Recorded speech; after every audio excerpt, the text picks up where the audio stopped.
ఒక విద్యార్థి pencil box పాడైపోయిందని అనుకుందాం. కొత్త పెన్సిల్ బాక్స్ కొనకుండా ఇంట్లో ఖాళీగా ఉన్న ఒక చిన్న డబ్బాను తీసుకుని రంగు కాగితాలు, స్టిక్కర్‌లతో అలంకరించి పెన్సిల్ బాక్స్‌గా ఉపయోగించాడు.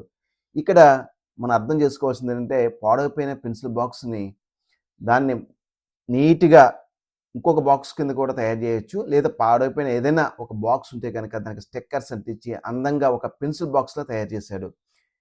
ఇక విద్యార్థి పూర్తిగా కొత్త వస్తువుని సృష్టించలేదు. ఇప్పటికే ఉన్న ఖాళీ డబ్బాకు కొత్త రూపం ఇచ్చి, కొత్త ఉపయోగాన్ని కనుగొన్నాడు. దీన్ని మనం ఏమంటాం? ఏదైనా ఒక వస్తువుని, ఏదైనా ఒక అంశం గురించి కొత్తగా ఆలోచించి, కొత్త ఉత్పత్తి తయారు చేయడాన్ని ఏమంటారు? సర్వసాధారణంగా సృజనాత్మకత అంటారు. క్రియేటివిటీ అంటారు. ఇంకొక ఉదాహరణ చూద్దాం. ఒక విద్యార్థి పాఠాన్ని మళ్ళీ మళ్ళీ చదివినా గుర్తించలేకపోతున్నాడు.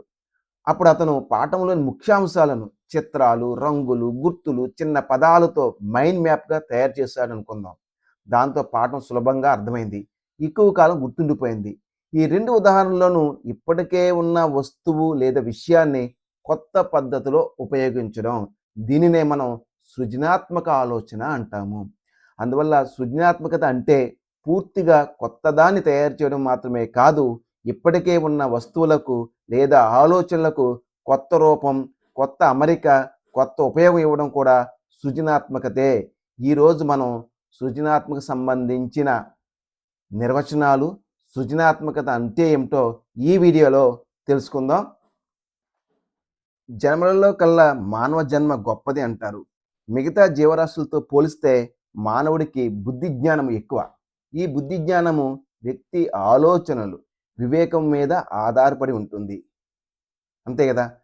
ఈ ఆలోచనలు వ్యక్తి తన వివేకాన్ని కోల్పోకుండా క్లిష్ట పరిస్థితుల్లో సైతము మంచిని కోరుకునే విధంగా చేస్తుంది. ఈ కొత్త రకమైన ఆలోచన ప్రక్రియనే సృజనాత్మకత అంటుంటాము. సృజనాత్మకత అంటే వ్యక్తి యొక్క బహుముఖ ప్రజ్ఞకు సంబంధించిన అంశం. సృజనాత్మకత అంటే ఒక కొత్త ఊహను గాని, ఒక కొత్త వస్తువును గాని ఉత్పత్తి చేయు ప్రక్రియే సృజనాత్మకత అని గిల్ఫర్డ్ నిర్వచించాడు. ఒకసారి ఈ ఒక ఉదాహరణ చూద్దాం. ఒక ఉపాధ్యాయుడు నీటిని ఆదా చేయడానికి మార్గాలు చెప్పండి అని అడిగాడు. ఒక విద్యార్థి కుళాయిని మూసివేయాలన్నాడు. మరొక విద్యార్థి చేతులు కడిగిన నీటిని మొక్కలకు పోయాలన్నాడు. సో, నీటిని ఆదా చేయాలంటే మార్గాలు చెప్పండి అని ఉపాధ్యాయుడు అడిగినప్పుడు, ఒక విద్యార్థి కుళాయిని మూసేస్తే నీరు ఆదా అవుద్దని ఒక విద్యార్థి చెప్పాడు. మరో విద్యార్థి చేతులు కడిగిన నీటిని వేస్ట్ చేయకుండా మళ్ళీ మొక్కలకు పోయాలన్నాడు. ఇక్కడ మనం అర్థం చేసుకోవాల్సింది ఏంటి? ఒక విద్యార్థి ఏమో ఒక రకమైన ఆన్సరు, మరొక విద్యార్థి మరొక రకమైన ఆన్సర్ ఇవ్వడం జరిగింది. ఇందులో ఎవరిది మనకి సమాజానికి ఉపయోగపడే విధంగా ఉన్నది చూడాలి. సో, రెండో విద్యార్థి సమాధానంలో కొత్తదనం మరియు ఉపయోగం ఉన్నాయి. కాబట్టి ఇది సృజనాత్మక ఆలోచన అవుతుంది. మనకు అందరికీ తెలిసిందే. సృజనాత్మకత అంటే కొత్తగా ఆలోచించడం, పాత విషయాలను కూడా కొత్తగా చెప్పడం, ఇవన్నీ కూడా సృజనాత్మకత కింద వస్తుంది. తర్వాత సృజనాత్మకత అంటే కొత్తదనం ప్లస్ ఉపయోగకరత, లేదా సృజనాత్మకత అంటే ఉత్పత్తి ప్రక్రియ ప్లస్ ఉపయోగం. కొత్తగా ఆలోచించడం మాత్రమే సరిపోదు. ఆ ఆలోచన వ్యక్తికి లేదా సమాజానికి ఉపయోగపడాలి. పాత వస్తువులకి కొత్త ఉపయోగాన్ని కనుగొనడం కూడా సృజనాత్మకతే.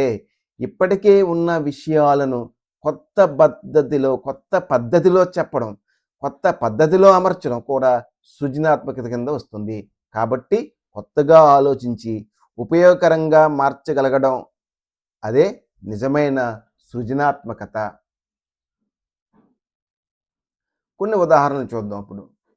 పాత సీసాలతో మొక్కల కుండీలు తయారు చేయడం. ఈ చిత్రం చూస్తే మనకు అర్థం ఉంది. చక్కగా ఒక పాత వాటర్ బాటిల్స్ తీసుకొని వాటికి కలర్స్ వేసి, వాటిలో మట్టిని నింపి ఇంట్లో మనం పూల కుండీలుగా, మొక్కల కుండీలుగా వాడుతుంటాం.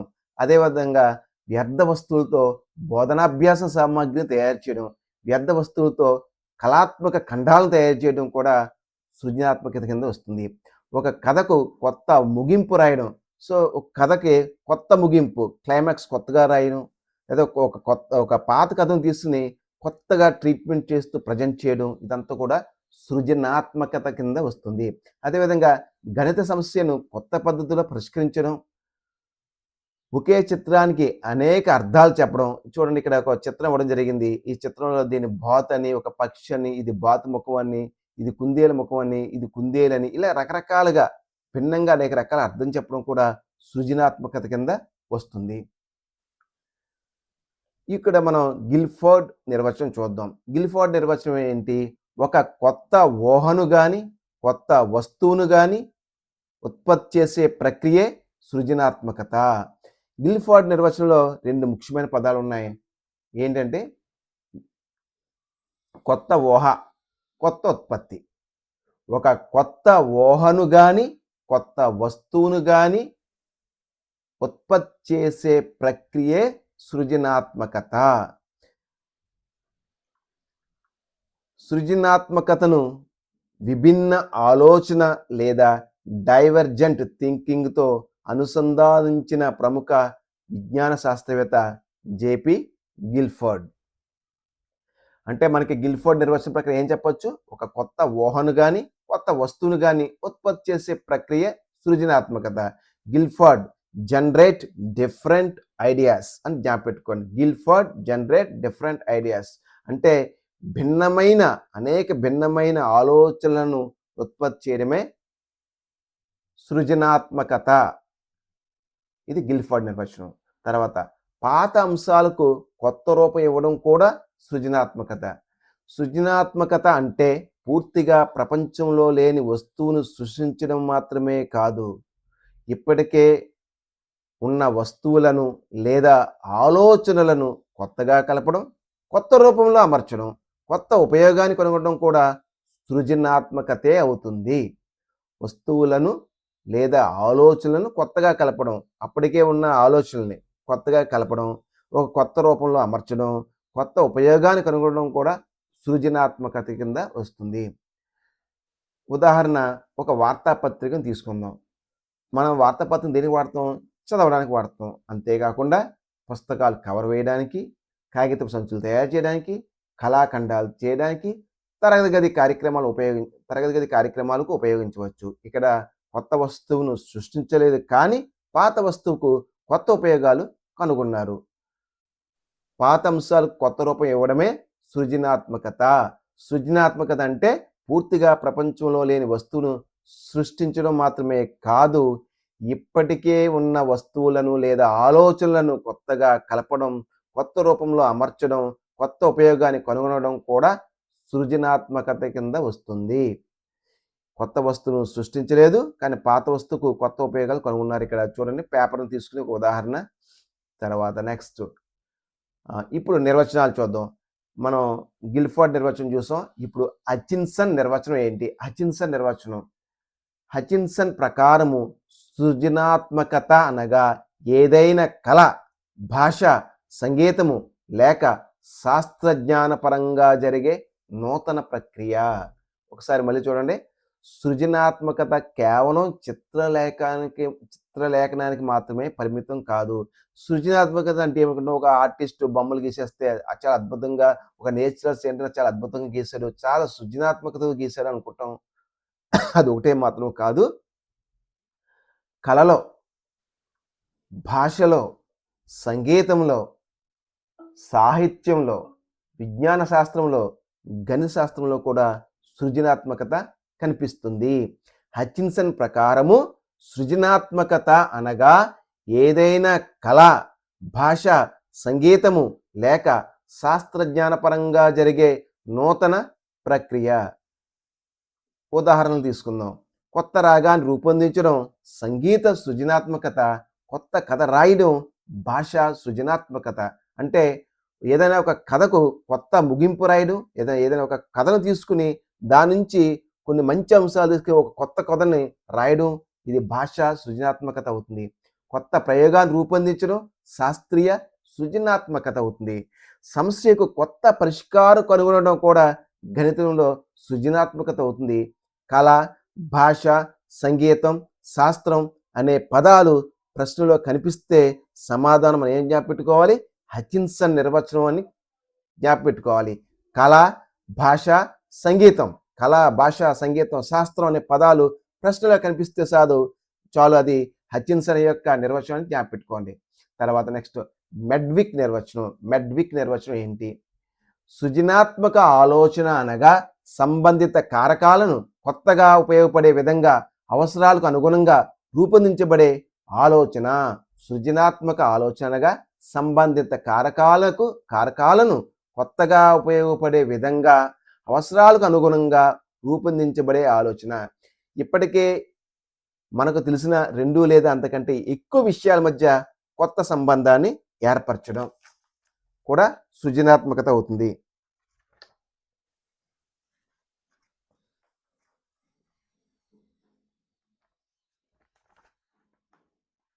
ఇప్పుడు మనం మొబైల్ ఫోన్ తీసుకుందాం. మొబైల్ ఫోన్‌లో కెమెరా ఉంటుంది, ఇంటర్నెట్ ఉంటుంది కదా! ఇప్పుడు మనం ఏం చేస్తాం, మొబైల్ ఫోన్, కెమెరా, ఇంటర్నెట్ ఈ 3 అంశాలు కలిపి ఏం చేస్తాం, స్మార్ట్ ఫోన్‌లో అనేక ఉపయోగాలు. యూట్యూబ్‌లో వీడియోస్ చూస్తుంటాం. లేకపోతే మనం యూట్యూబ్‌లో వీడియోస్ అప్‌లోడ్ చేస్తుంటాము. తర్వాత నెక్స్ట్ చాట్ జీపీటీ ఉపయోగిస్తాం. ఇవన్నీ కూడా అప్పటికే మనకు తెలిసిన అంశాలను ఉపయోగించి వాటి మధ్య ఒక కొత్త సంబంధాన్ని ఏర్పరచడం అన్నమాట. తర్వాత నెక్స్ట్ ఆట ప్లస్ బోధన.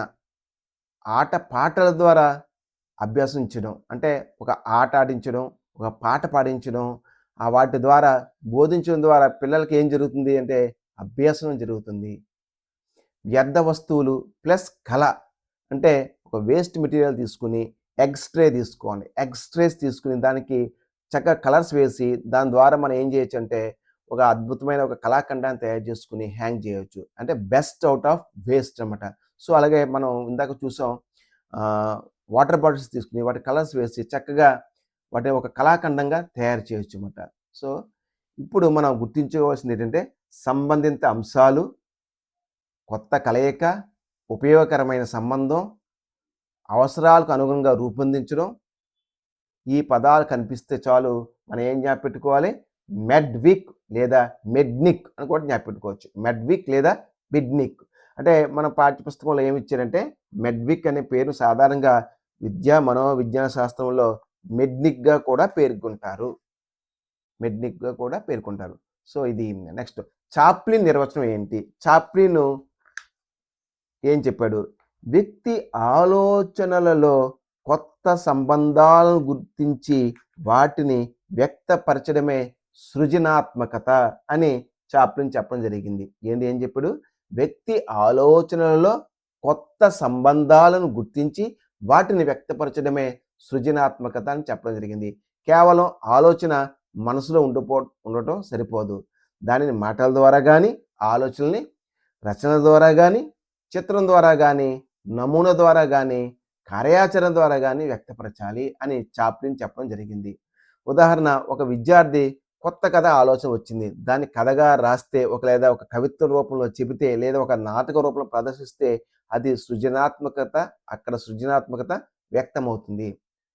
చాప్లిన్ రిలేషన్షిప్స్ అండ్ ఎక్స్ప్రెషన్ ఇది జ్ఞాపపెట్టుకోవాలి. అంటే కొత్త సంబంధాలు వ్యక్తపరచడం.